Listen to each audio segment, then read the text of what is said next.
कोई याद नहीं है।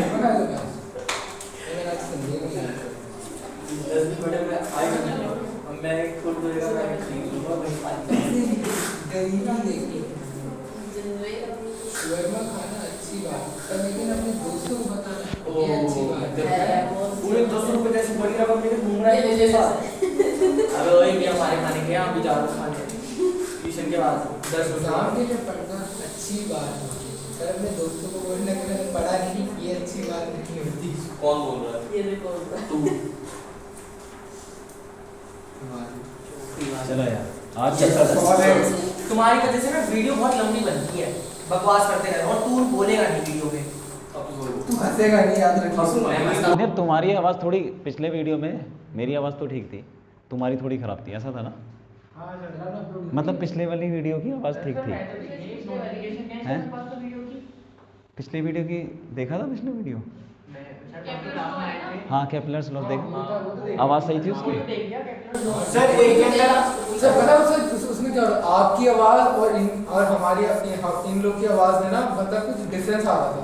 हमारी सही आ रही थी नहीं, सर की ज़्यादा आ रही थी, तुम लोग की आपस में वो ना ऑडियो कोलाब। जब हाँ तुम्हारी वीडियो तुम्हारा ऑडियो थोड़ा सा ख़राब सा आ रहा था, आवाज़ ज़्यादा आ रही थी। नहीं, इनकी आवाज़ कम आ रही थी, आपकी ज़्यादा आ रही थी। हाँ ऐसा क्यों हो रहा था? क्योंकि मैं तो यहाँ से रिकॉर्ड कर रहा था अपनी आवाज़, इसका माइक वहाँ पे है। तुम्हारी आवाज़ यहाँ से जा रही थी। हाँ अब तुम्हारी आवाज़ वहाँ से जाएगी, यहाँ से, मतलब ठीक ही आएगी आवाज़ दोनों की, ठीक है जो भी है। वैसे भी यार तुम्हारा कितना ही रोल होता है वीडियो में। इसका ही रोल होता है पूरी वीडियो में से। तेरे चक्कर में वीडियो लंबी बनती है, थोड़ा कम होना चाहिए और शांत रहना। चलो कोई बात नहीं। Solid physics 2 solid mechanical chapter 1।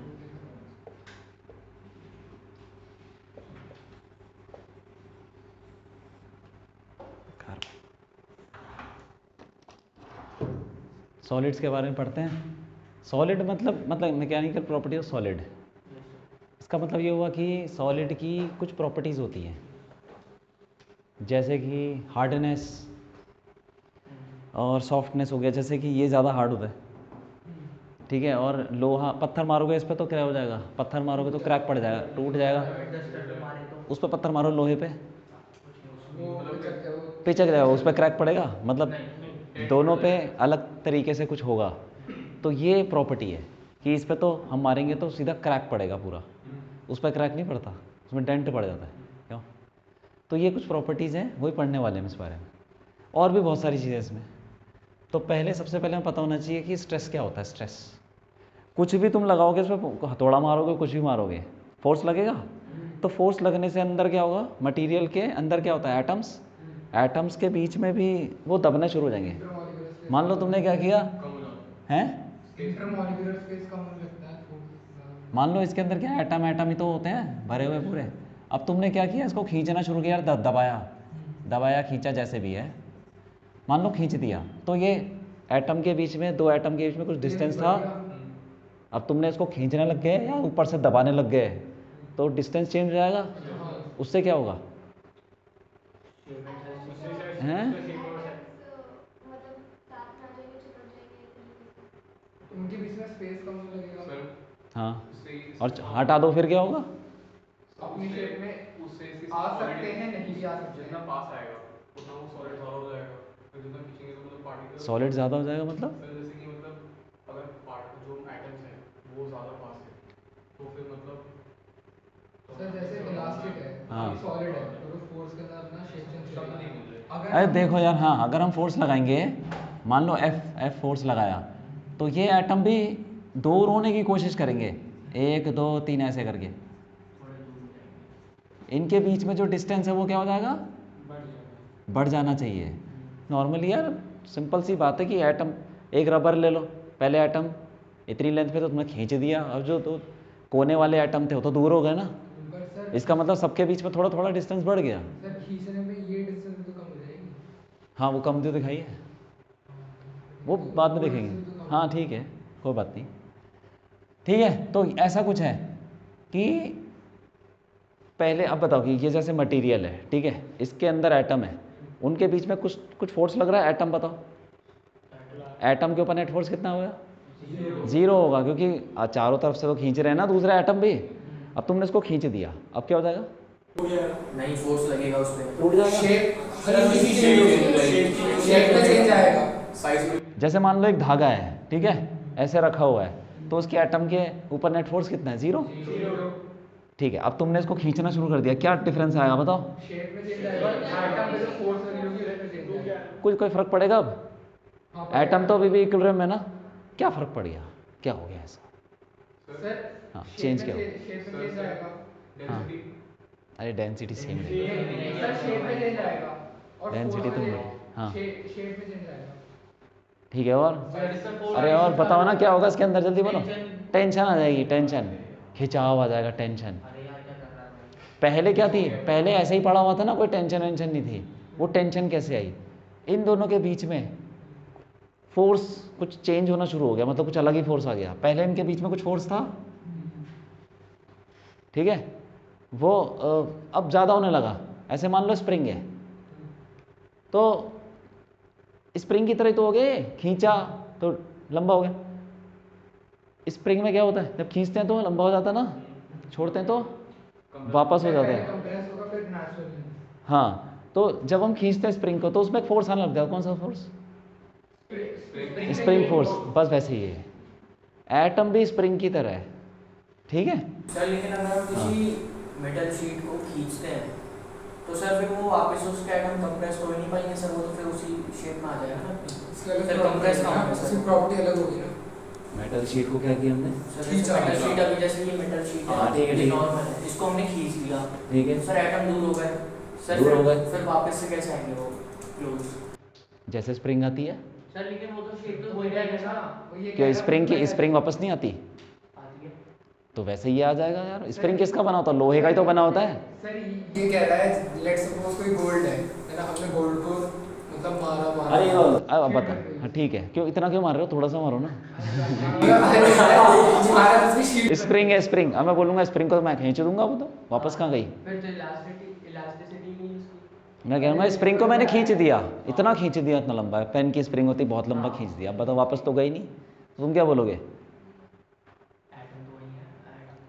Sir यानी जो ये पहला वाला है स्प्रिंग को मैंने थोड़ा सा खींचा, फिर वापस चला गया, ज़्यादा खींच दिया तो ये भी वैसी है। तुम बोल रहे हो कि ना खींचे वापस नहीं आएगा, ज़्यादा खींचोगे तो वापस थोड़ी जाएगा, थोड़ा सा खींचो यार, ठीक है कि नहीं? स्प्रिंग ही तो है यार, स्प्रिंग को तुम ज़्यादा खींच दोगे तो वापस थोड़ी जाएगी। सर जैसे पहला वाला है, इसके अंदर एटम से जो फोर्स लग रही है, फिर हमने ऐसे स्ट्रेच करा दूसरे केस में, ये जो दूसरा वाला है इसमें स्ट्रेच करा तो टेंशन डेवलप होगी, तो यानी उसमें वो फोर्स ऐड हो जाएगी ना, जितनी भी जैसे उनके बीच में जो पहले नेट फोर्स थी उसमें वो फोर्स ऐड ही पहले ये समझ लो, पहले तो नॉर्मल पड़ा हुआ था वो, हाँ नॉर्मल था। तो नॉर्मल स्प्रिंग पड़ी होती तो कितना फोर्स होता है? वैसा ही है, इस पर भी 0 ही होगा जब नॉर्मल पड़ा होगा। फिर खींचने लग जाओगे तो उसके अंदर भी हर दो एटम के बीच में एक स्प्रिंग मान लो यार, खींचो छोड़ो, ठीक है, बहुत सारी स्प्रिंग है, कुल मिला के टोटल एक स्प्रिंग बन गई, छोटे छोटे स्प्रिंग मिला के ऐसे बिहेव कर रहा है वो। जब खींचने लग जाते तो स्प्रिंग फोर्स आ जाता है, वो बाद में पढ़ेंगे, स्प्रिंग कांस्टेंट भी निकालेंगे उसका। तो बेसिकली ये है कि इसको हमने खींचा तो अंदर फोर्स आ गया, जैसे धागे में फोर्स आता है टेंशन, वैसे ही इसके अंदर भी एक क्या जाएगी, उसको टेंशन ही बोल दो तुम, टेंशन बोल दो या कुछ कोई फोर्स बोल दो, मटेरियल के अंदर का फोर्स, हमने उसको बोला रीस्टोरिंग फोर्स, ठीक है। तो उससे हम डिफाइन करते हैं stress. Force upon area, stress, हाँ, कितने एरिया में फोर्स है गई है, it is defined as the total force applied on a particular area. Force पर यूनिट एरिया, मतलब स्ट्रेस को हम ऐसे लिखते हैं, फोर्स अपॉन एरिया, सिंपल सी बात है, ठीक है। कोई भी फोर्स, मतलब मान लो कि मैंने क्या किया, यहाँ इस पे कांच पे फोर्स लगाया, यहाँ पे इतने में फोर्स लगाया, जितने में एरिया था वो एरिया ले लिया, जितना मैंने फोर्स लगाया, फोर्स अपॉन एरिया, स्ट्रेस आ गया वहाँ पे। अब मैं यहाँ पे मारूंगा तो वो थोड़ी टूट जाएगा, वही टूटेगा नहीं है, भले ही अलग बात है क्रैक पड़ के क्रैक फैल जाएगा, अलग बात। लेकिन जहाँ पे मैं, जैसे मान लो तुम सोफे में, हाँ मैं भी पूछ रहा हूँ। एमॉर्फस होता है, सुना है एमॉर्फस? है? एमॉर्फस सॉलिड सुना है? नहीं केमिस्ट्री में नहीं सुना? नहीं। अच्छा, कौन सा चैप्टर पढ़ा तुमने केमिस्ट्री में, पहला दूसरा? केमिस्ट्री में हमने पढ़ा संकेत। क्रिस्टलाइन सॉलिड पढ़ा? हाँ क्रिस्टलाइन सॉलिड्स, यही तो होते हैं क्रिस्टलाइन सॉलिड्स। ये थोड़ी होते हैं नहीं, अमॉर, नहीं, ये तो सुपर कूल फ्लूइड्स होते हैं, सॉरी। इसको बोलते हैं amorphous solid. Super cool fluids. इसके जो मॉलिक्यूल्स होते हैं ना, मॉलिक्यूलर स्ट्रक्चर कहीं पर रैंडम होते हैं, कहीं पे लीनियर कुछ वो होते हैं। जैसे तुमने हाइड्रोकार्बन पढ़ा होगा ना, आज जो भी है चेन वाले वो पढ़े हैं पॉलीमर। तो क्या होते हैं कि पॉलीमर की लाइन होती है, फिर लाइन लाइन लाइन मॉलिक्यूल्स की लाइन होती है, ऐसे ऐसे करके पूरा मॉलिक्यूल बनता है। इसमें ऐसा नहीं होता, इसमें होंगे कुछ जो भी मॉलिक्यूल की लाइन चल रही होगी, ब्रेक हो जाएगी, फिर टेढ़ी हो जाएगी, फिर यहाँ ब्रेक हो जाएगी, टेढ़ी हो जाएगी, कुछ अलग ही स्ट्रक्चर है। ठीक है, ऐसा ही है। इसीलिए उसमें ना प्रॉपर्टीज डायरेक्शनल नहीं होती, तो उसमें किसी इस डायरेक्शन में अलग प्रॉपर्टी, उस डायरेक्शन में अलग प्रॉपर्टी। सर क्रैक निकलता है तो उस डायरेक्शन को फॉलो करता है जहाँ पे वो क्रैक हो सकता है। हाँ, जहाँ पे उसके वेक्टर मिलेंगे, कौन से, पॉलीमर के परपेंडिकुलर या ब्रेक होने वाले नहीं, वेक्टर होते हैं उसके अंदर, डिफेक्ट होते हैं, डिफेक्ट। सर जैसे हम यहाँ पे अभी कुछ करते हैं, ये इतना एरिया में हो जाता है, तो फिर मतलब इसके पास वाले एरिया में कुछ भी वो तो डिपेंड करता है उसके स्ट्रक्चर क्या है, स्ट्रक्चर। ठीक है, तो स्ट्रेस हो गया फोर्स अपॉन एरिया। अब ये दो तरीके का स्ट्रेस होता है, एक होता है, कई सारे स्ट्रेस होते हैं वैसे तो बेसिकली, एक हो गया नॉर्मल स्ट्रेस, इसकी यूनिट क्या हुई, न्यूटन। और ये कैसा होता है, इट इज अ स्केलर।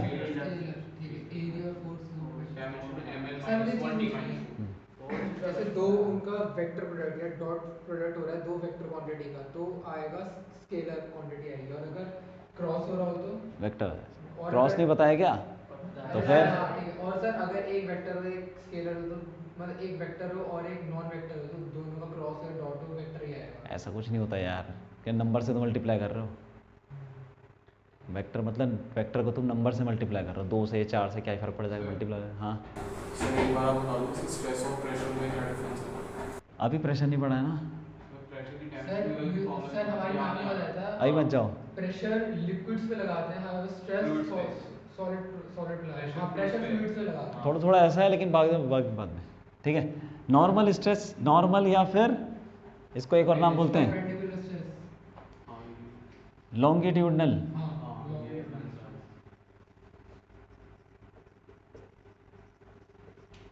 ठीक है, तो इसको डिनोट करते हैं सिग्मा से, और यही होता फोर्स अपॉन एरिया, तो सारे ही हैं। लेकिन तो ये कैसा फोर्स है, देखो ध्यान से देखो। मान लो कि तुमने क्या किया, एक कोई भी मटेरियल ले लो यार, एक रॉड ले लो या फिर कोई भी ले लो, बार ले लो, कुछ डंडा ले लो, ठीक है, लोहे का किसी का, इस पर तुमने फोर्स लगाया, ये एरिया है, इस पर फोर्स लगाया F, कौन सा एरिया, ऐसे मान लो ये, और तुमने यहाँ से फोर्स लगाया नीचे, एरिया ये वाला है, इस एरिया की बात हो रही है, इस एरिया पे लग रहा है, ये एरिया, ये फोर्स लग रहा है एरिया के, क्या लग रहा है, एरिया की परपेंडिकुलर, तब लगेगा नॉर्मल स्ट्रेस। परपेंडिकुलर नॉर्मल एक ही बात है, तो नॉर्मल इसलिए बोल रहा हूँ कि फोर्स एरिया के नॉर्मल है। ठीक है, तो इसमें नॉर्मल स्ट्रेस ही आएगा।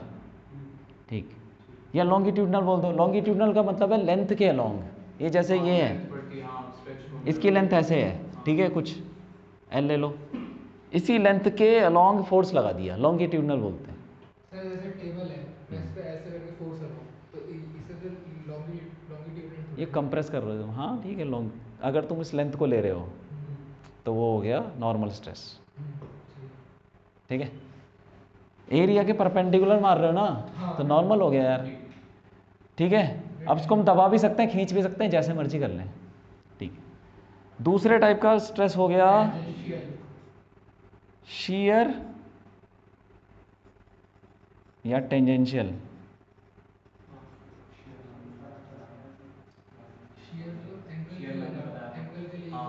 शियर। अब ये देखो क्या है, ये ऐसा कुछ है, सेम ले लेते हैं एक, ठीक है, वही रॉड ले लेते हैं, हमने लगाया एरिया के पैरेलल फोर्स, सेम एरिया पे, एरिया वही है ए, तब लगेगा, तब आएगा शियर स्ट्रेस। अब ये पता कैसे, ये थोड़ा अलग है, ये क्या करेगा इसको, ये तो खींचने की कोशिश करेगा ना, या तुम ऐसा लगा दो तो दबा देगा उसको, ये क्या करेगा उसको, शेप चेंज करो, ऐसे कर सकते क्या करेगा इसका, क्या हो जाएगा ये, डायरेक्शन चेंज कर देगा, डायरेक्ट टेढ़ा हो जाएगा ना, टेढ़ा। टेढ़ा हो जाएगा, हाँ। जैसे मान लो कि ये ऐसे लटका हुआ है छत पे, ऐसे चिपका हुआ है, मैं ऐसे धक्का मारूं, ये टेढ़ा हो जाए, हाँ तो ये टेढ़ा होने की कोशिश करेगा, ये डायग्राम में अंदर जाना। मैम ने ऐसा बताया हाँ, कि इस पे फोर्स हाँ। लगाओगे तो ये पैरेललोग्राम हो जाएगा रेक्टेंगल की तरह, जैसे कॉपी फोर्स लगेगा टेंजेंट। ठीक है, ये टेढ़ा हो गया, तो बस ऐसे आ गया शीयर स्ट्रेस। इसमें देखो शीयर पता क्या बोलते हैं, शीयर मतलब पैरेलल। अब देखो ये जो मॉलिक्यूल है ना यहाँ के, ये एक दूसरे के रिलेटिव में पैरेलल कोशिश कर रहे हैं चलने की, ये मॉलिक्यूल आगे चले गए, खिसक गए मतलब, ठीक है, याद रखना इसको, एरिया के पैरेलल जब फोर्स लगता है तो शीयर स्ट्रेस आता है। हाँ, इसको हम टाउ से डिनोट करते हैं, इज इक्वल टू यही फोर्स अपॉन एरिया, ठीक है, force is parallel to area, इसमें जो एरिया होगा ये वाला एरिया, वही सेम एरिया, वही वाला एरिया, वही अच्छा ये वाला एरिया, वही, ठीक है। जैसे मान लो कोई मोटी किताब है, उसके गत्ते को पकड़ के खींचो, तो वो पहले किताब ऐसे थी, रेक्टेंगल, कोई जैसे महाभारत टाइप की किताब ले लो, ठीक है, मोटी मोटी, तो कुछ ऐसे ऐसे ऐसे ऐसे होगी। अब तुमने इस गत्ते पकड़ को खींच लिया, गत्ते को यहाँ से, तो क्या हो जाएगा ना, ऐसा हो जाएगा वो, स्ट्रेच हो जाएगा। देखा है ऐसा भाई, मोटी मोटी किताब डिक्शनरी टाइप की, वो टेढ़ी हो जाती हैं, ये शीयर स्ट्रेस आ गया, ऐसा समझो, ठीक है। तो अब ये हो गया, लिख लो, लिख लो, हाँ। इसमें ये शीयर स्ट्रेस में थीटा में भी कुछ डिफरेंस होती है। अभी बता दो मुझे। सर टेंजेंशियल ऐसे नहीं लगना चाहिए थी, ऐसे नहीं लगना चाहिए, नहीं नहीं, ऐसे थोड़ा लगता है टेंजेंशियल, ऐसे लगेगा। पैरेलल टू सरफेस, जैसे मैं इस सरफेस को तुम ऐसा खींचो ना, हाँ ऐसे, हाँ, ये पतली किताब है ना, मोटी होती है ना, हाँ ऐसे ही। इसको नीचे वाले को पकड़ के तुम ऐसे खींचा करो, ये देखो, ये टेढ़ा, टेढ़ा अगर तो भी होगा ना। ऐसे फोर्स लगा के ऐसे लगाने तो मैं यहीं पे लगाऊंगा ना, मतलब ऐसे लगाऊंगा ना फोर्स से, ऐसे भी जैसे इसमें लगाओ, लगा है, जैसे मर्जी लगाओ, टेढ़ा हो जाएगा। जैसे इसमें लग रहा है ये टेढ़ा होता है। ये तो बेंडिंग से टेढ़ा हो गया, फोर्स लगा रहा है उसमें। फोर्स नहीं है ना सर अगर मैं इसे छोड़ दूंगा तो सीधा हो जाएगा। अरे ये तो बेंडिंग हो गई, बेंडिंग।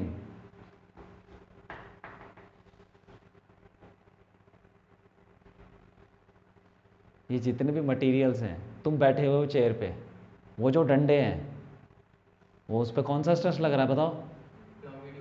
हाँ, क्योंकि तुम ऊपर से उसको दबा रहे हो डंडे को, ठीक है। और जैसे वो होते हैं क्या, ये नाव चलती है, नाव मेले में, वो जो डंडे जुड़े होते हैं उसके ऐसे, वो डंडे, उस पर कौन सा फोर्स लग रहा होगा? टेंजेंशियल वाले जो लॉन्गिट्यूडनल। सर नीचे से तो बोर्ड उस पे ऐसे ऐसे होता है, ये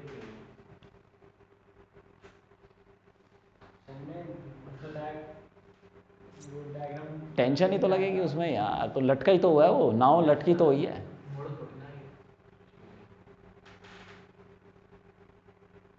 हाँ,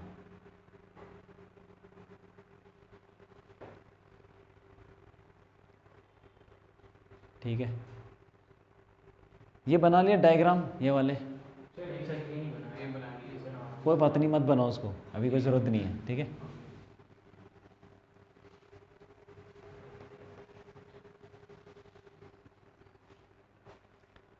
अब देखो यार,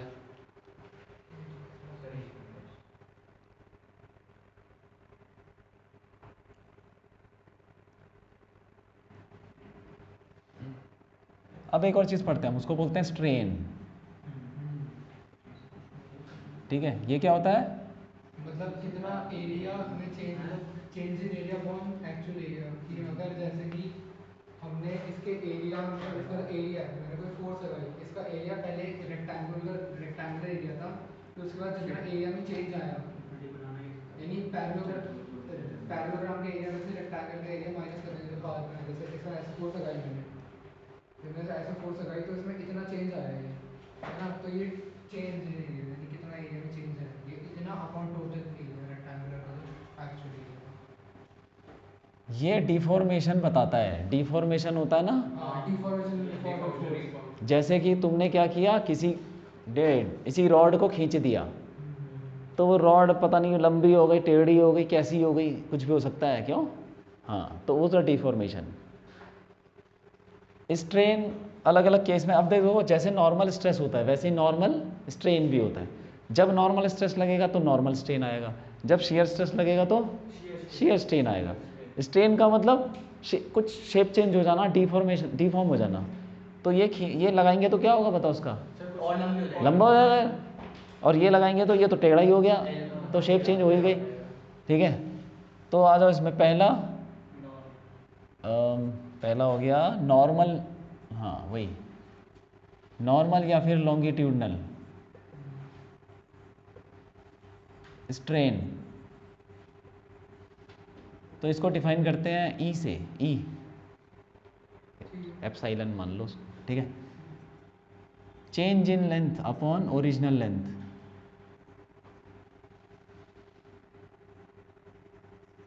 change in length upon original length है, ठीक है। अब जैसे यही है, ठीक, हम बना देते हैं इसको।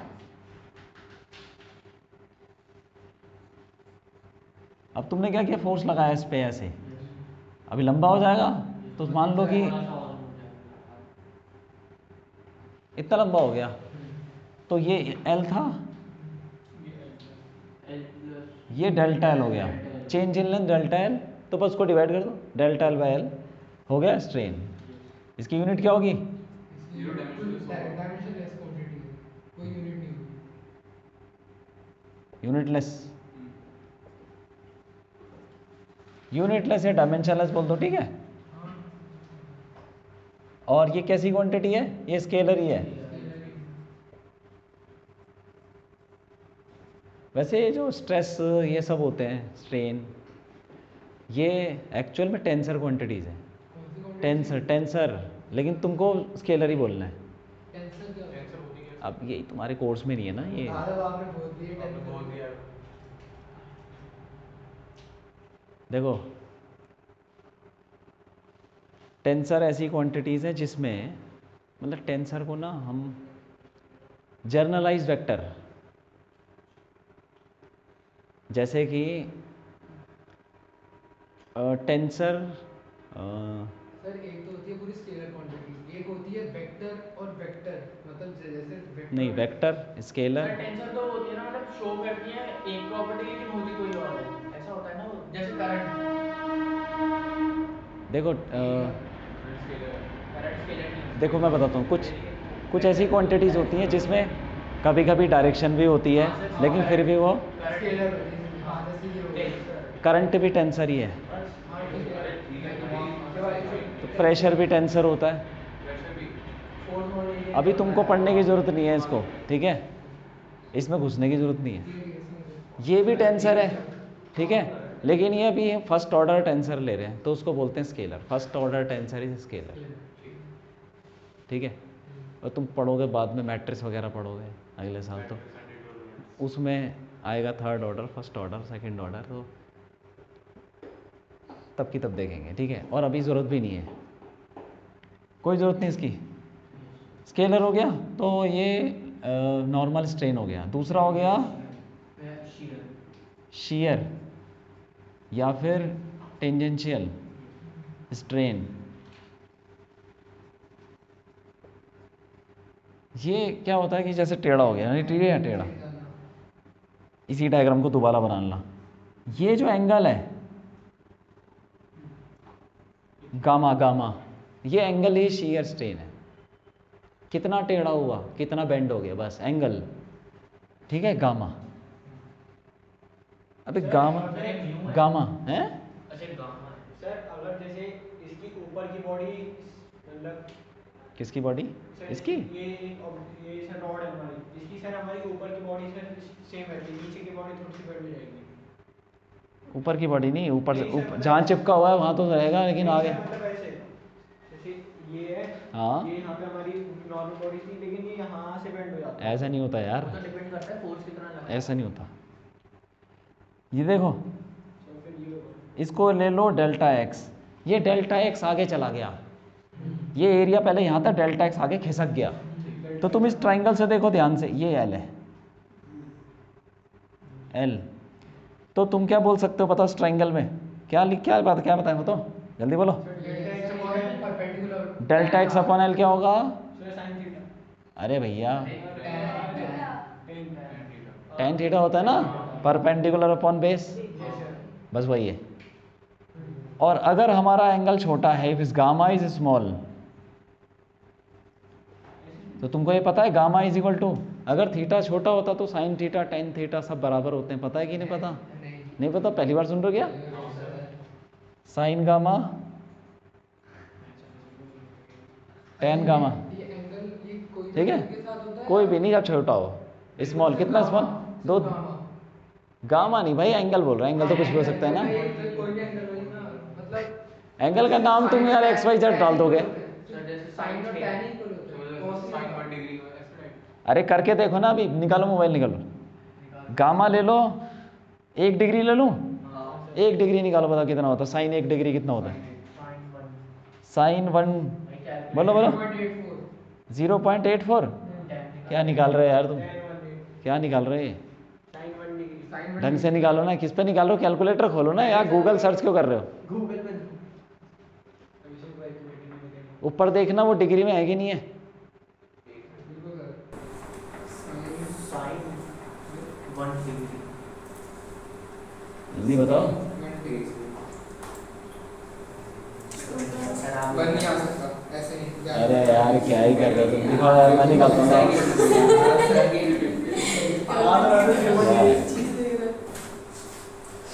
साइन कास कहाँ है? मुझे भी लग रहा है मेरा कैलकुलेटर बेकार है। बेकार है, कैलकुलेटर सारे एक जैसे हैं, तुम अलग हो। 0.17 हाँ 0.017। अब 10 अरे क्या है यार, ये नहीं हो रहा है। पहले तो आपके मैं अलग हूँ। अरे ढूंढने में मिलेगा। 0.17 आगे बताओ, 0.0174 और आगे, 5 और आगे, 4064। बस बस बस इतना ठीक है। हाँ अब बताओ 10, ये भी सेम। यस ना इतना भी सेम नहीं है शायद। आगे बता दो इसके इसके, जल्दी बताओ। tan 1 डिग्री की 0.4550। साइन ऑफ कॉस के बराबर ठीक है, और गामा निकालो, 1 डिग्री है ना, हाँ इसको रेडियन में निकालो, मतलब कितना होता है, पाई बाय 180 180 रेडियन, बताओ कितना है? तो गामा 1 डिग्री। अरे ये यार पाई बाय 180 बताओ, 180 जल्दी करो जल्दी करो। डिग्री में 1 डिग्री होता है 0.0174, इतना ही आएगा, कुछ बताओ आगे। हैं 53, बस बहुत है। देखो सेम ही आ रहा है। गामा साइन गामा जो भी है, 1 डिग्री रेडियन में, साइन 1 tan 1 सब बराबर है, हाँ सर। अप्रोक्सीमेटली बराबर हो गए। सर ये वैल्यू कितनी छोटी होनी चाहिए? इतनी नहीं, मतलब डबल डिजिट में तो होनी चाहिए। यार देखो ना, यहाँ 3-4 डेसिमल तो सेम ही आ रहे हैं। नहीं सर, 5 मैं गामा के अंदर बोल रहा हूँ, जैसे अभी तो 5 1 डिग्री लिया है, तो मतलब कितनी कितनी छोटी? 1-2 डिग्री, 2-3 डिग्री बहुत है। अच्छा मैं 10 की कॉस 10 में भी आ जाएगा लगभग, लगभग आएगा ना सर, हमें तो एग्जैक्ट लेना है सर। एग्जैक्ट तो कभी नहीं होता वो। ठीक है, अच्छा समझ गए ना बात को। हाँ सर। तो हम जब गामा स्मॉल है तो tan गामा को गामा ही लिख लेंगे, हमें गामा चाहिए। गामा क्या हो जाएगा? डेल्टा एक्स अपॉन, और ये लोहे वो के केस में लोहे की रॉड, यहाँ पे लोहे का खंबा है, खंबे को तुम क्या करो, खंबा भी तो ऐसे ही है, खड़ा हुआ है, अब तुम उसको धक्का मारो तो हिलता तो वो है, कितना हिलता, कितना डिग्री सोचो आप, बहुत ही पॉइंट डिग्री, पॉइंट में कितना हिलता हो, पॉइंट में, हाँ। और तुम धक्का मारो तो टेढ़ा तो हो जाता होगा ना थोड़ा, वो बहुत कम होता होगा ना, तो बस इसको अंदर लग जाएगा ना उस पर, समझ गए? हाँ, तो लोहे वगैरह केस में लग जाता है, इसीलिए हम ले रहे, लिख लो। हाँ, तो इसमें साइन और tan इक्वल होते हैं। हाँ तीनों इक्वल होते हैं भाई, साइन कॉस भी लिखना एंगल भी। अरे कॉस से तो 1 कॉस में 1 होगा ना, फिर कॉस 1 होगा। कॉस कहाँ लिखा है? मतलब वो कह रहे हैं मैंने कहा, मैंने तो नहीं कहा ना। मेरी गलती थी भाई। अरे ठीक है, ठीक है, तो ये हो गया भाई स्ट्रेस, स्ट्रेन, ठीक है।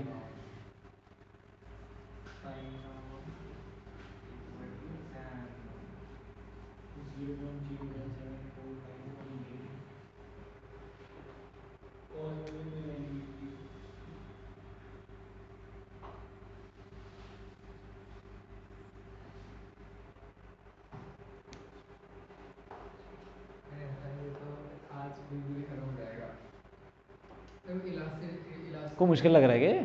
इलास्टिसिटी, थ्योरी है। प्लास्टिसिटी सब बताता हूँ यार, रुक जाओ। मुझे लगा इधर हुक्स लॉ में आ रहे हैं हम। अच्छी बात है। मेरी एक दिन में चैप्टर है छोटा सा ही है। कितनी बार बोले सर? छोटा सा। तू छोड़ 4 बार बोल चुके अब तक। अभी अभी का बोलता अब वीडियो किससे लगी होगी? मेरी हाँ, कोई दिक्कत है? हाँ। तू रोज बैठे में हाथ धो रहे गाड़ी में set कर। ये क्या बोलता है? Hooke's law. हाँ लिख लो लिख लो लिख लो।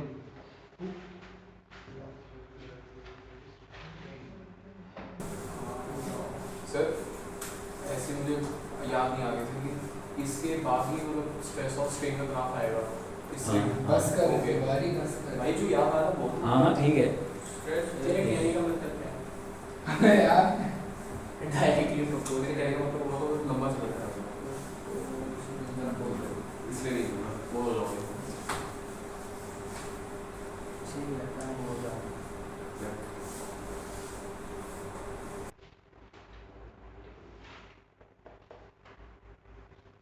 तो हुक्स लॉ क्या बोलता है? जो स्ट्रेस है वो डायरेक्टली प्रोपोर्शनल स्ट्रेन है, सिंपल, और कुछ भी नहीं। एक और चीज़ है इसमें, विद इन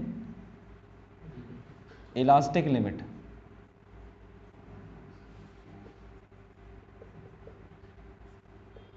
इलास्टिक लिमिट का मतलब क्या होगा? जैसे मान लो स्प्रिंग है, ठीक है, इसने स्प्रिंग का फॉर्मूला ही दिया था, वो जो स्प्रिंग फोर्स होता है कि एक्स, हाँ तो वो इसने दिया था। मान लो स्प्रिंग है, तो उसको तुम थोड़ा सा खींचो, छोड़ दो, वापस आ जाएगा। तो इसको बोलते हैं ये इलास्टिक लिमिट के अंदर काम कर रहा है। और तुमने इसको ऐसा खींच दिया पूरा, वापस ही नहीं गया, तो इलास्टिसिटी इलास्टिक लिमिट के बाहर चला गया, लिमिट के बाहर चला गया, ठीक है। तो विद इन इलास्टिक लिमिट मतलब वो वाली लिमिट जहाँ पे वो वापस जा रहा है, वो पॉइंट जिसके अंदर तुम उसको खींच रहे हो वापस जा रहा है, ठीक है। सर तो उसके अंदर स्ट्रेस और स्ट्रेन प्रोपोर्शनल होंगे। जैसे कि हमने वही स्प्रिंग कर लिया, हमने स्प्रिंग को इतना खींचा वो वापस आ रहा है, हम इतना खींच रहे तब भी वो जा रहा है वापस। अंदर काम कर रहा और है, अगर हम इतना खींच दें कि वो जाए ना ही टूट ही जाए, वही तो बाहर चलेगा तुम यार, लिमिट के बाहर चले गए। हाँ ठीक है। तो क्या बोलता है ये? अब इसमें हम लगा सकते हैं सिग्मा प्रोपोर्शनल टू, मतलब ये क्या बोलता है? Stress proportional to strain. तो पहला केस लेते हैं नॉर्मल स्ट्रेस वाले का, तो सिग्मा प्रोपोर्शनल टू ई, वो ठीक है, स्ट्रेन हो गया। तो सिग्मा इज इक्वल टू कुछ तो कांस्टेंट आएगा, स्प्रिंग कांस्टेंट। उसको वाई बोलते हैं। एक कांस्टेंट डाल दिया है, उसको बोलते हैं यंग मॉडुलस। ये पेपर में आया था, इसकी डायमेंशन निकालने में आया था। यंग्स मॉडुलस, ठीक है। तो वाई इज यंग्स मॉडुलस, मतलब एक कांस्टेंट समझ लो यार, कांस्टेंट तरीके का है। यंग्स मॉड जैसे डेंसिटी होती है हर मटेरियल की, वैसे हर मटेरियल का एक वाई होता है, यंग्स मॉडुलस ऑफ इलास्टिसिटी। मतलब ये ना इलास्टिसिटी बताता है कि कौन इलास्टिक है, कौन ज़्यादा इलास्टिक है। जिसका वाई ज़्यादा होगा वो ज़्यादा इलास्टिक है, तो इलास्टिसिटी बता रहा है, ठीक है। ये क्या है? अब बताओ इसकी यूनिट क्या होगी? इसकी सर होगी स्ट्रेस अपॉन स्ट्रेन, स्ट्रेन की कुछ होती है। अरे इसका तो कुछ यूनिट नहीं है, न्यूटन पर मीटर। तो सिग्मा की जो ml minus 1t minus dimension बोल रहा हूँ। जो सिग्मा का यूनिट है वही वाई का हो जाएगा, क्योंकि ई का तो कोई भी यूनिट नहीं है, ठीक है। अरे ई का कुछ यूनिट है नहीं है, समझ में आ रहा है? Yes sir. बस ये कहानी है। अब इसमें फॉर्मूला डाल दो यार, क्या होता है, F upon A is equal to Y. बस एक फॉर्मूला बन गया, इसको यूज़ करके न्यूमेरिकल करेंगे, ठीक है। दूसरा आ जाओ, अगर शेयर स्ट्रेस लग रहा हो तो सेम कहानी है, tau proportional to gamma gamma gamma,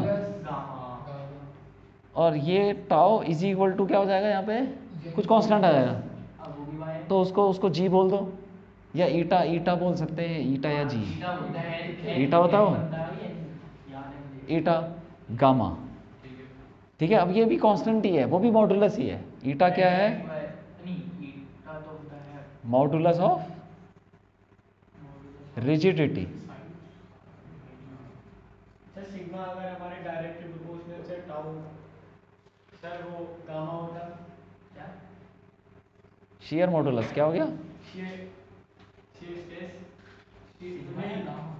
shear stress क्या हुआ, नहीं सर, नॉर्मल स्ट्रेस अगर हमारा शेयर स्ट्रेन के अगर डायरेक्टली प्रोपोर्शनल हो, ऐसा कुछ होता है या नहीं होता है? वही तो लिखा है। नहीं सर, आपने जो अच्छा अच्छा यार, क्या है यार, टेंजेंशियल और तुम अगर नॉर्मल स्ट्रेस लगाओ तो शेयर स्ट्रेन कहाँ से आ जाएगा, ये बताओ पहले, हाँ सर वही, लेकिन फिर मैंने कहा वाई सवाल है। ठीक है। और भी कॉम्प्लिकेटेड चीज़ें होती है इसके अंदर, वो अगर कॉलेज में जाके मैकेनिकल पढ़ोगे या सिविल पढ़ोगे तो फिर तुम पढ़ ही लोगे इसके बारे में डिटेल में। तो अभी फ़िलहाल थोड़ा बहुत पढ़ो जितना कोर्स में है, वरना तो पता नहीं क्या क्या है इसके अंदर, ठीक है। अब देखो इधर, टाउ क्या होता है, वही फोर्स अपॉन एरिया, और ये ईटा, ये डेल्टा एक्स अपॉन, ये हो गया एक फार्मूला, ये भी आ गया। क्यों, सेम ही है, और है ही क्या, इसकी यूनिट भी क्या होती है, वही, इट्स यूनिट इज न्यूटन पर मीटर स्क्वायर। बना लो, लिख लो। बस ये अरे चैप्टर ये ऐसे ही है यार, सिंपल है। अगला वाला थोड़ा अलग है। वो है अगला वाला इंटरेस्टिंग है, इंटरेस्टिंग थोड़ा है। अरे मैंने क्वेश्चन पढ़ा था इससे रिलेटेड कि बबल में सब स्ट्रेच में ये क्वेश्चन ये होता चाय है करके कि पीते अगर हैं, आपको ठंडी बबल को पीते हैं। फूक मारना शुरू करना है तो कितनी फूक मारेंगे उससे एक ऐसा सवाल हाँ जो की लगती है उसका उसका क्वेश्चन है ये। क्या? इंटरेस्टिंग है सर, वो बताया। मेरे सर क्वेश्चन पूछ रहे थे कि चाय गर्म पी के अच्छी भी लगती है, ठंडी क्यों नहीं, तो सर उसमें तो कुछ ऐसा था कि क्या बताया सर, उसमें फ्लूइड का चल रहा है ना मेरी क्लास में, तो सर ने क्वेश्चन पूछा था कि चाय गर्म क्यों पीते हैं, मतलब चाय कितनी गर्म, है? कितनी गर्म, नहीं मतलब तो गर्म पीते हैं तो उससे ज्यादा अच्छा टेस्ट आता है, ठंडी में क्यों नहीं आता? कितनी गर्म, वही बोल रहा हूँ मैं एकदम। सर, अभी पीने लायक मतलब जो पीने बता लायक रहे क्या हैं, होती है, जो पी के मजा आ रहा है नहीं, हाँ बताओ। सर जैसे गर्म चीज़ें जो होती हैं उनकी उनके पार्टिकल्स की काइनेटिक एनर्जी ज़्यादा होती है, तो वो पार्टिकल्स आता है। लेकिन अगर आप ठंडी चीज़ की बात करो, ठंडी चीज़ में क्या होता है, जो सॉलिड चीज़ें होती हैं वो सारी ऊपर आ जाती हैं। वो कुछ ऐसा पढ़ा था मुझे याद नहीं आता।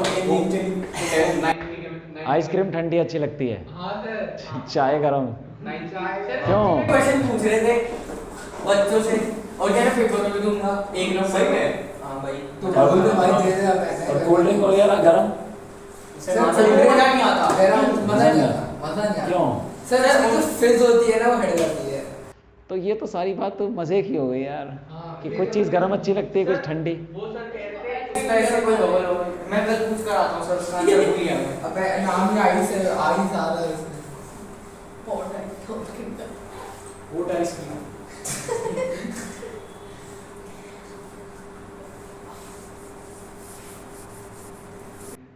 ये लिख लिया है वाला, तिवारी को भी वोट डाल। वैसे भी मुझे कुछ उसी बारे में मैं वो मैं मुझसे कल ही बता दूँ क्या? तिवारी शॉप में भी बोलने वाला था। अब देखो यार, वो निकालते हैं spring constant, spring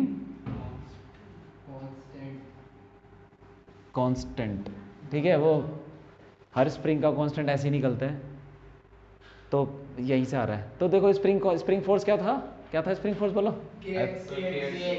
F is equal to के एक्स। ये F तो फोर्स लगाया हमने, और X क्या था, एक्स कंप्रेशन या कंप्रेशन, कितना कंप्रेशन या कंप्रेशन, वो कितना लंबा हो गया ना, कितना लंबा हो गया। यहाँ से देखो, ध्यान से देखो, इसको मैं ऐसे लिख सकता हूँ, F इज इक्वल टू के डेल्टा एल वाई ए अपॉन एल, लिख सकता हूँ इसको। अरे कुछ नहीं किया यार, ए ले गया उधर, बस ए को उधर ले गया, के बदले वो कैसे? अरे ए को उधर ले गया, इस फॉर्मूले को लिखा है मैंने, अच्छा हाँ ठीक है बिल्कुल सही। ए को उधर ले गया और क्या किया। अब कंपेयर करो, बताओ के क्या होगा, एफ की जगह एफ है, एक्स इलोंगेशन है, ये भी तो इलोंगेशन है, तो जो बच गया वो क्या होगा, बस, तो के स्प्रिंग कांस्टेंट। तो किसी भी मटेरियल का, प्लेट, रॉड वगैरह कुछ भी निकालना हो तो ऐसे निकाल सकते हैं कि अब हम इसको खींचेंगे स्प्रिंग की तरह। स्प्रिंग में एनर्जी स्टोर होती थी, तो इसमें भी होगी एनर्जी स्टोर्ड, तो एनर्जी स्टोर्ड निकालते हैं, एनर्जी स्टोर्ड, इसको क्या नाम दें, W दे दें। क्या होता था, हाफ के एक्स स्क्वायर ना, तो यहाँ पे क्या हो जाएगा, हाफ के की जगह ये आ जाएगा delta L square, delta L square, ठीक है, बस ये आ गया एनर्जी स्टोर्ड। इसको थोड़ा सा और सिंपल बना सकते हैं, कैसे, ऐसे लिखो इसको, हाफ वाई ए अपॉन एल, ये डेल्टा एल है, यहाँ पे एल मल्टीप्लाई करो, यहाँ पे नीचे एल मल्टी, ये लिख सकते हैं ऐसे, नहीं अरे ये आप लिख सकते हैं, ठीक है, यहाँ पे कुछ नहीं है, एल ऊपर एल नीचे मल्टीप्लाई किया, तो ये क्या चीज़ हो गई बताओ, सर ये हो गया आपका स्क्वायर और स्ट्रेन। हाँ, स्ट्रेन का square, delta L by L strain होता है तो उसका स्क्वायर हो गया ना, ये delta L square upon L square, तो इसको लिख लेंगे half Y A L E square, ठीक, हाँ। अब देखो इसको ऐसे लिख सकते हैं, half Y E A L और फिर ई लिख सकता हूँ, एक ही उसके साथ एल स्क्वायर तो बिना, तो उसमें तो डेल्टा, अच्छा एल स्क्वायर नीचे भी, सॉरी सर, स्ट्रेन का स्क्वायर हो गया, हाँ मैंने देखा नहीं था सर। ये वाई की जगह सिग्मा लिख सकते हैं ना? हाँ, वाई की जगह सिग्मा लिख लेंगे, half sigma E A L, ठीक है, जी सर। बस आ गया फार्मूला। बस तो तुम कुछ भी लिख लो, कोई सा भी फार्मूला लिख लो, कोई फर्क नहीं पड़ रहा, छोटा सा बना दिया ना हमने एक फार्मूला। सर इससे मतलब ये भी मतलब हाफ फैक्टोरियल भी प्रूफ लगा कि हां लॉन्गिट्यूडनल फोर्स लगती है। हाँ हाँ हाँ, एनर्जी स्टोर्ड का फार्मूला, ठीक है। अब एक और चीज़ होती है, उसको बोलते हैं एनर्जी डेंसिटी। एनर्जी डेंसिटी का फार्मूला क्या होता है बताओ, sir density mass upon volume ना, तो ऐसे ही एनर्जी डेंसिटी, ऐसे तुम आगे ही पढ़ोगे, बहुत सारी डेंसिटी होती है, इलेक्ट्रिक फील्ड, हाँ बहुत सारी डेंसिटी, जो भी डेंसिटी नॉर्मल वाली है उसको डिवाइड कर दो किससे, वॉल्यूम से। वॉल्यूम, वैसे तो डेंसिटी वो भी होती है लीनियर मास, लेकिन नॉर्मल अगर बात करें तो वॉल्यूम से डिवाइड करना है। एनर्जी डेंसिटी को ई ले लेते हैं, छोटा ई वाला, ठीक है। ये क्या हो जाएगा, W upon volume, energy stored upon volume. तो वॉल्यूम क्या होता है भाई बताओ जरा, अच्छा वॉल्यूम क्या होता है, सॉरी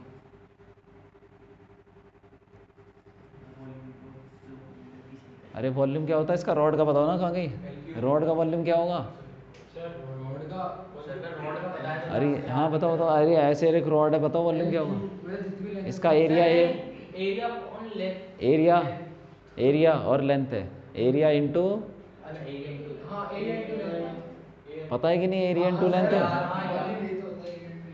हाँ, तो एरिया इंटू लेंथ, ये कट गया तो ये कितना आ गया, हाफ सिग्मा ई, हाफ सिग्मा ई, तो ये आ गई एनर्जी डेंसिटी। लिख लो, ये भी लिख लिया, क्यों, अरे तुमको तो बेसिक फॉर्मूला याद रखना है ना एनर्जी का यार, हाफ के एक्स स्क्वायर, के को याद रखना है बस, के भी यहाँ से निकाल सकते हो।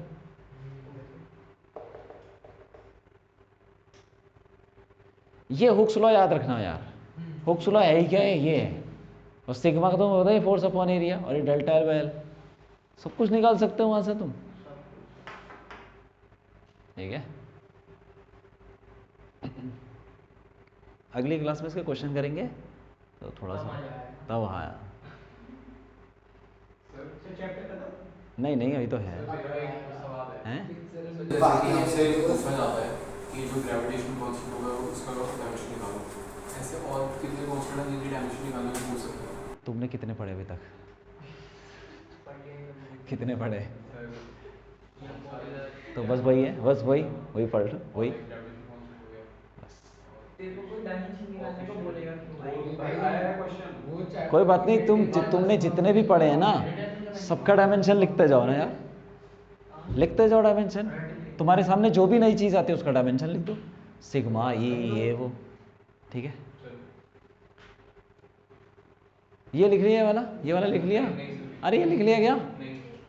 ये नहीं लिखा, ये लिखो जल्दी, बातों में लगा है। अरे यार सॉरी, जल्दी लिखो जल्दी। मुझे नहीं पता। सॉरी बोला तो सबसे बोलना, मैं लिखा नहीं। सबको लिखो।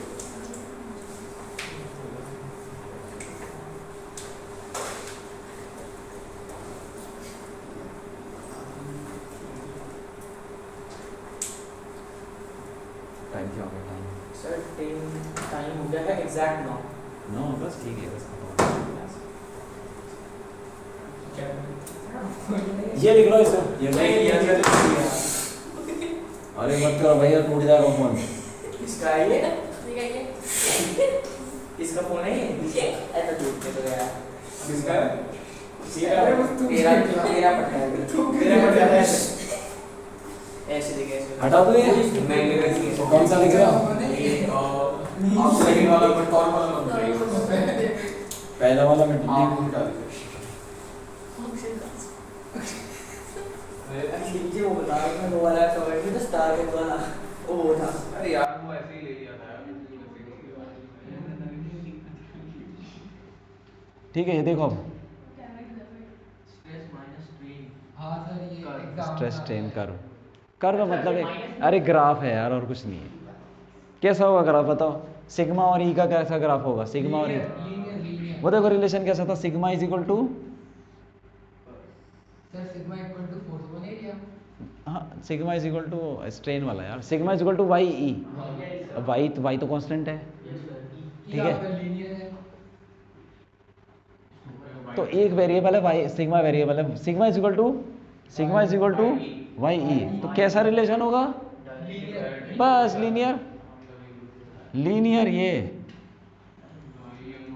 ऐसे कुछ सीधी लाइन। लेकिन ये सीधी लाइन हमेशा नहीं चलती, क्योंकि हुक्स लॉ कब तक वैलिड है?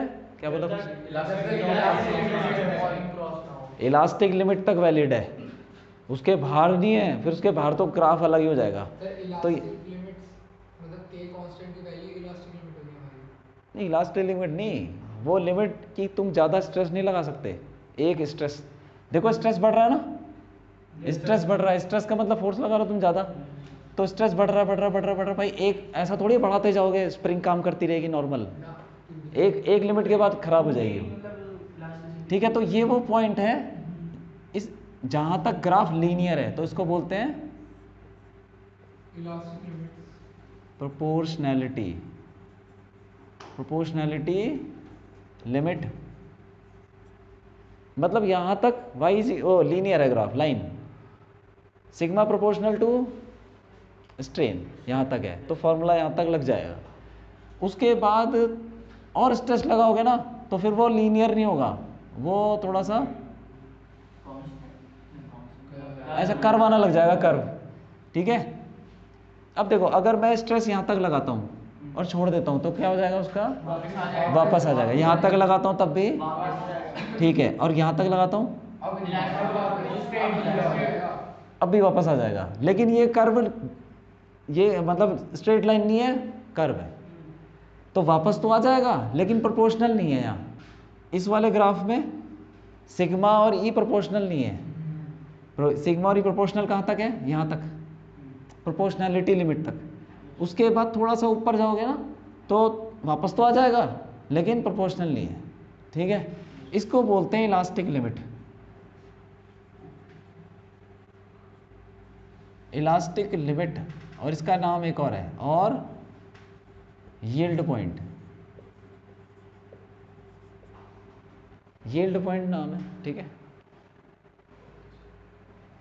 अब इसके बाद और करो, और लगाओ, स्ट्रेस लगाओ, बढ़ाते जाओ, फिर वो ऐसा होता रहता है। ऐसे करके वो यहाँ पे टूट जाता है। अब कभी ना कभी तो टूटेगा ही ना वो, तो इसको बोलते हैं fracture point.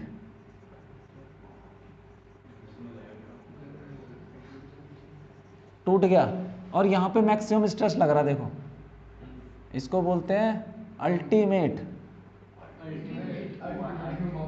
Ultimate tensile stress, या स्ट्रेंथ बोल देते हैं, ठीक है। अल्टीमेट टेंसाइल स्ट्रेस, या स्ट्रेंथ बोलो, ज़्यादा अच्छा है।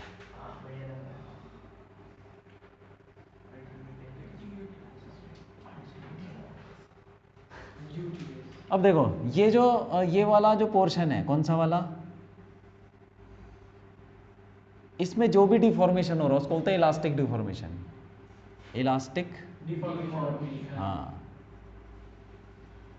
सर लेकिन इसमें तो डिफॉर्मेशन कुछ होगा ही नहीं ना, डिफॉर्मेशन तो आगे से चालू होगा। इसमें सर इस वाले पॉइंट पे जहाँ तक मतलब हमारा प्रोपोर्शनल लिमिट है वहाँ तक डिफॉर्मेशन थोड़ी ना होगा। क्यों नहीं होगा, खींचोगे तो खींचेगा नहीं क्या, नहीं मतलब खींच के तो वापस से वही शेप ले लेगा ना। छोड़ा थोड़ी है, डिफॉर्मेशन तो हो ही रहा है। जैसे एक बॉल है, एक वो बॉल होती है ना, वो येलो सी बॉल आती है जिसमें गोल ठीक है। उसको हम दबाएंगे, हाँ। तो डिफॉर्मिंग फोर्स लगा रहे हैं और अंदर एक रिफॉर्मिंग फोर्स बाहर आ जाती है, रिफॉर्मिंग के शेप लाती है उसकी। यहाँ पे क्या डिफॉर्मिंग फोर्स जो खींच रहे हैं वो, फिर उसमें रिफॉर्मिंग फोर्स कहाँ से आएगी? एनर्जी अरे एटम के अंदर नहीं है वो, उसको खींचेगा नहीं वापस। क्या बताया था यार शुरू में, तुमको याद नहीं है क्या, एटम के बीच में क्या बताया था, एक कौन सा फोर्स लगता है वो, फोर्स ऑफ अट्रैक्शन। अरे रीस्टोरिंग फोर्स। इसलिए बनाना चाहिए था वो, बट बनाया नहीं। ये यहाँ बना दिया तो दिख नहीं रहा होगा यार, अरे कैमरे को नहीं दिख रहा यार। जो ये स्ट्रेस होता है ना, तो याद रखना, स्ट्रेस ये रीस्टोरिंग फोर्स पर यूनिट, वो मोस्ट ऑफ द केसेस में वो जो हम फोर्स लगाते हैं उसी के बराबर होता है, क्योंकि बॉडी इक्विलिब्रियम में रहती है। रीस्टोरिंग फोर्स पर यूनिट एरिया ये है वो, ठीक है। हाँ, तो जितना हमने फोर्स लगाया उतना ही फोर्स एटम के बीच में आ गया, तो इसीलिए हमने उसको फोर्स को रीस्टोरिंग फोर्स में डाल दिया। लेकिन एक्चुअली में स्ट्रेस क्या है, स्ट्रेस किसके कहाँ लग रहा है, मटेरियल के अंदर, तो इसीलिए वो जो एटम के बीच में फोर्स लग रहे हैं वो है रीस्टोरिंग फोर्स, ठीक है, वही चीज़। अब देखो ये इलास्टिक डिफॉर्मेशन है, इसके बाद का बोलेंगे क्या हो जाएगा, ये वाला डिफॉर्मेशन क्या होगा, कितना भी हो, ये प्लास्टिक डिफॉर्मेशन। प्लास्टिक मतलब फिर वो वापस नहीं आता ना, वापस नहीं आता। हाँ, पन्नी को खींच दिया बस, ये वाली बात है। और देखो इसमें बहुत सारी चीज़ बताते हैं, ये एंगल है कुछ, तो सोचो ये क्या होगा, थीटा। अरे इस लाइन का स्लोप क्या होगा बताओ, टेन थीटा, और टेन थीटा किसके बराबर होगा, यहाँ पे स्लोप क्या है, वाई, तो जो वाई है वही टेन थीटा है, स्लोप वाई के बराबर, वाई टेन थीटा के बराबर, ठीक है। हाँ, और देखो, और यील्ड पॉइंट क्या बताता है, यील्ड पॉइंट देखो, वाई अगर Y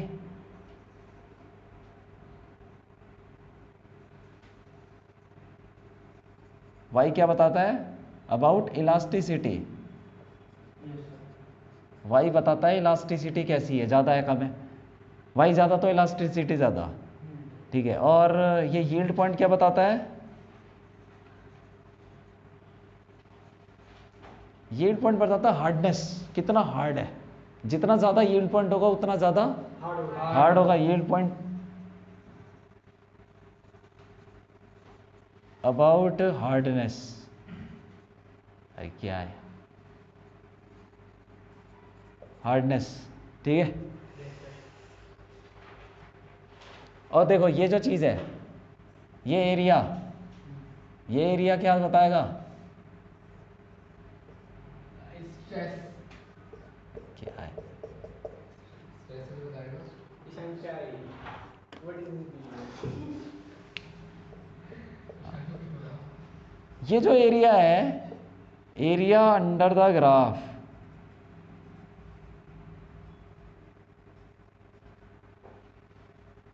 gives energy stored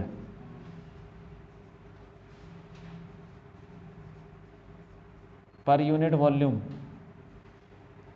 energy density, ठीक है। वॉल्यूमेट्रिक स्ट्रेस भी तो होता है।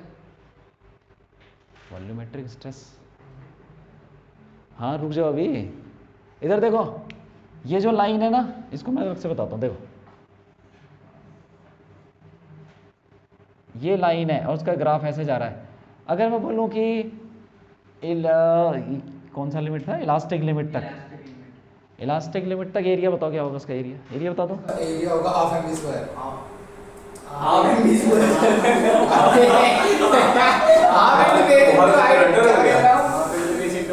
इलास्टिक लिमिट के अंदर कुछ तो स्ट्रेन होगा और कुछ स्ट्रेन होगा, स्ट्रेस स्ट्रेन दोनों होंगे, तो इसका एरिया क्या होगा बताओ, ठीक है। तो क्या चीज़ है ये बताओ, अभी पढ़ा था हमने, कहाँ गया ये रहा, क्या है ये, एनर्जी डेंसिटी। बस वही है। तो कर्व के नीचे का एरिया क्या देता है, एनर्जी डेंसिटी। बस वही है ये, ठीक है। सिग्मा और स्ट्रेन का ग्राफ लिख लो, जल्दी लिख लो।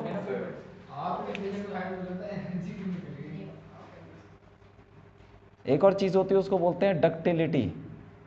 डक्टिलिटी का मतलब क्या हुआ, मेटल की प्रॉपर्टी होती है, थिन वायर्स का उसको तोड़ देते हैं तो थिन वायर्स हाँ, बना देती है। ductility property होती है। Is proportional to elongation. अरे मतलब अगर इलोंगेशन ज़्यादा, डक्टिलिटी का मतलब पता क्या हुआ कि तुमने वायर बनानी उसको खींचना शुरू कर दिया। जैसे मान लो एक कॉपर ले लिया, कॉपर का मटेरियल है, उसको खींचने लग गए, तो वो लंबा होता जाएगा, वो टूटेगा ही नहीं। तो वो इसका मतलब वो फ्रैक्चर उसका बहुत बाद में हो रहा है, फ्रैक्चर पता नहीं कहाँ हो रहा है आगे जाके, उतनी देर में बहुत लंबा हो जा रहा है, इलोंगेशन बहुत ज़्यादा हो गया। जैसे कि इसका सवाल आया कि जैसे स्ट्रेस स्ट्रेन का ग्राफ बनाओ, तो उसमें ये चीज़ मेंशन कर दूंगी, इलास्टिक डिफॉर्मेशन है, प्लास्टिक डिफॉर्मेशन है, फ्रैक्चर कर दो तो सही है, कर दो सही है, मतलब कर दो यार, हाँ जो लिखा है वो करो, हाँ ठीक है। और एक और चीज़ होती है उसको बोलते हैं ब्रिटलनेस। हाँ ये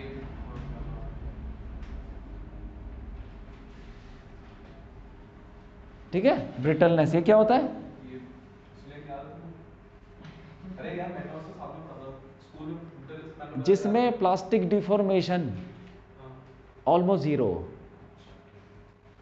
brittleness plastic deformation in these material, यानी सर कोई हार्ड सा मेटल जिसको हम खींच ना जैसे कांच है, तो कांच को तुम दबाओ, ठीक है, तो जहाँ पे उसकी लिमिट पहुँच जाएगी ना, वो सीधा क्रैक पड़ जाएगा। वो प्लास्टिक डिफॉर्मेशन नहीं करेगा, ऐसे नहीं कि ये तुमने क्या किया, उसको दबाया, डेंट नहीं पड़ेगा, सीधा वो टूटेगा। सर जैसे कहाँ हाँ, कॉपर तो ऐसा है, या एल्यूमिनियम ऐसा, तुम खींचो प्लास्टिक में चला जाएगा, और खींच रहा है, थोड़ी देर बाद टूटेगा। वो तो जैसे ही अपनी लिमिट के बाहर जाएगा टूट जाएगा। In these material plastic deformation is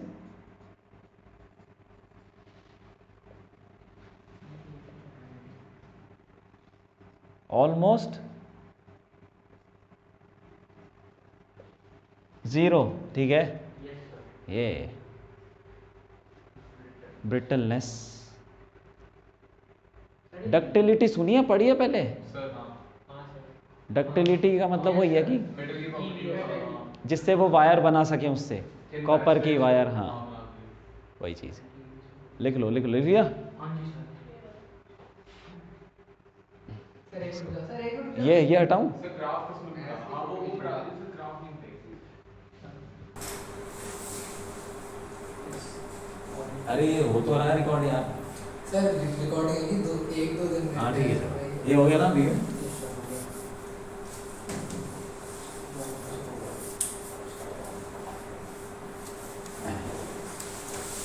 stress strain curve हो गया भाई।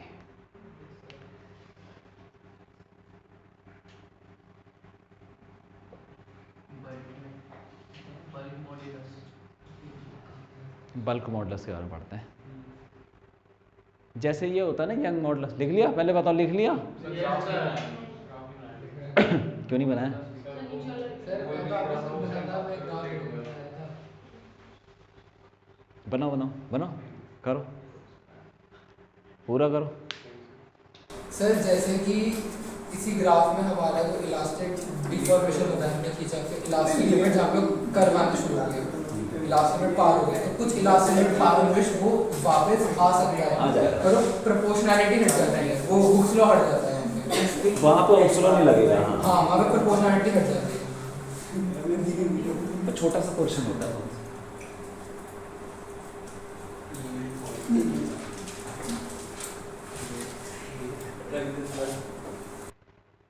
ठीक है,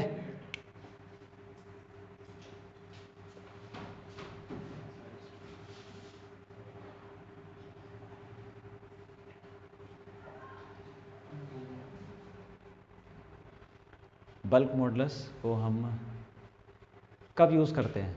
जब अभी हमने क्या पढ़ा था, एक तो नॉर्मल स्ट्रेस और एक शियर स्ट्रेस। और ये यहाँ पे कैसा स्ट्रेस है? Hydrostatic stress. उसको मैं बता दूँगा। जैसे मान लो कि तुमने एक किसी बॉडी को पानी के अंदर डाल दिया, तो पानी उसको दबाएगा? कहाँ से दबाया, कैसे दबाया? सारी साइड से। बस उसी को बोलते हैं हाइड्रो। जो सारी साइड से प्रेशर फोर्स लगाए उसको बोलते हैं हाइड्रोस्टैटिक, हाइड्रोस्टैटिक स्ट्रेस। तो पानी या अभी अभी बॉल हवा में रखी हुई है, अभी लग रहा है इस पर स्ट्रेस? कौन लगा रहा है? रेजिस्टेंस नहीं है, हवा दबा रही है यार उसको यार।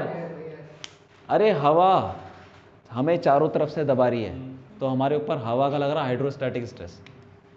वैसे ही स्ट्रेस उस केस में लेते हैं बल्क मॉडुलस। पानी में, हवा में। अगर तुम पहाड़ों पे चले जाओ ना तो नसें फट जाती हैं, पता है कि नहीं? जब ज़्यादा हाइट पे चले जाओ तो खून निकलने लग जाता है, देखा है? पहाड़ों पे नहीं देखा? 3-4 हज़ार मीटर पे चले जाओ, हाँ ब्लीडिंग हो जाती है नाक वाक से। नहीं देखा? कितनी हाइट पे गए हो तुम? तो कश्मीर में कौन सी हाइट? कश्मीर में मतलब सिंथेटिक टॉप का बहुत ही टॉप पे था। अरे टॉप है, हाइट बताओ यार। अरे मैं सच में बता रहा हूँ। टॉप तो तुम अपने घर पे भी चढ़ जाओगे, बोलो टॉप पे चढ़ गया। सर वहाँ गया था मैं तुंगनाथ। तुंगनाथ भी कहाँ हाइट पे है यार, कुछ जब नहीं। हम ऊपर चढ़ाई जो है वो 3-4 किलोमीटर की है। किलोमीटर का ऐसे चढ़े क्या सीढ़ी से? ये ऐसी नहीं है सर, मतलब हाइट का मतलब जानते हो क्या होता है? 4000 4000 पे कुछ 3800 4000 कितने पे? 12500 फीट या 3800। 12,500 लगभग 3,800। हाँ सर 3 किलोमीटर। तो ये ज़्यादा थोड़ी है, ठीक है। लेकिन लोगों का यहाँ पे भी कुछ कुछ हो जाता है, ब्लीडिंग हो जाती है। हाइट पे जाएंगे तो प्रेशर कम हो जाता है, तो नसें फट जाती हैं। अंदर का प्रेशर तो उतना ही है, ब्लड प्रेशर जो भी है। जब चारों तरफ से फोर्स लगे तो उसको बोलता है हाइड्रोस्टैटिक्स, और वही है डेल्टा पी। वो भी पानी के अंदर। नहीं, पानी हवा दोनों है, हवा भी लगा रही है। हाइड्रोस्टैटिक स्ट्रेस, ठीक है। और ये डेल्टा वी बाय वी क्या है? सोचो अभी क्या डेल्टा एल बाय एल क्या था? हाँ स्ट्रेस नहीं स्ट्रेन यार, वॉल्यूमेट्रिक स्ट्रेन। क्योंकि जब चारों तरफ से फोर्स लगेगा, स्ट्रेस लगेगा, तो वो हाँ वॉल्यूम में चेंज आ जाता है और वॉल्यूम कम हो जाता है। अगर देखो स्ट्रेस लग रहा है तो वॉल्यूम क्या बढ़ेगा घटेगा? स्ट्रेस ज़्यादा हो गया तो वॉल्यूम बढ़ेगा। स्ट्रेस ज़्यादा लग गया तो वॉल्यूम कम हो जाएगा, इसीलिए माइनस है। एक चीज़ बढ़ रही है, दूसरी माइनस हो रही है, दूसरी कम हो रही है, इसलिए माइनस लगा दिया। अरे स्ट्रेस बढ़ाओगे तुम, उसको और दबाओ तो वॉल्यूम क्या हो जाएगा उसका। तो अगर डेल्टा पी तुम बढ़ा रहे हो तो डेल्टा वी नेगेटिव आ जाएगा अपने आप, चेंज इन वॉल्यूम, ठीक है। तो ये है बल्क मॉडुलस के। इसकी यूनिट क्या होगी बताओ?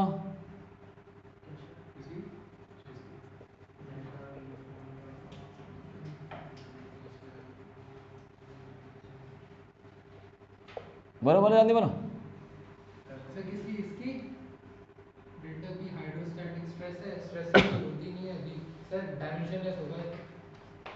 अरे क्या डायमेंशन है?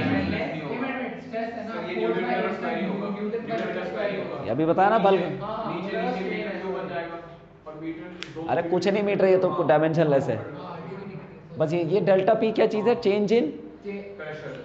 हाँ ये एक्चुअली है चेंज इन प्रेशर है, हाइड्रोस्टैटिक स्ट्रेस। लीनियर प्रेशर ना चेंज इन प्रेशर। स्ट्रेस, हाँ स्ट्रेस स्टेट प्रेशर का सेम फॉर्मूला होता है। आई बात समझ में? Yes, sir. हाँ बस खत्म चैप्टर। खत्म है? हाँ चैप्टर खत्म? चैप्टर खत्म।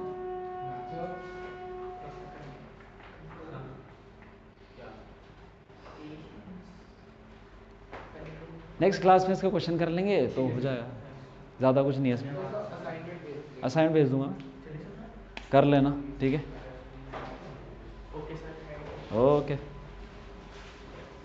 भाई इनके बैक टू बैक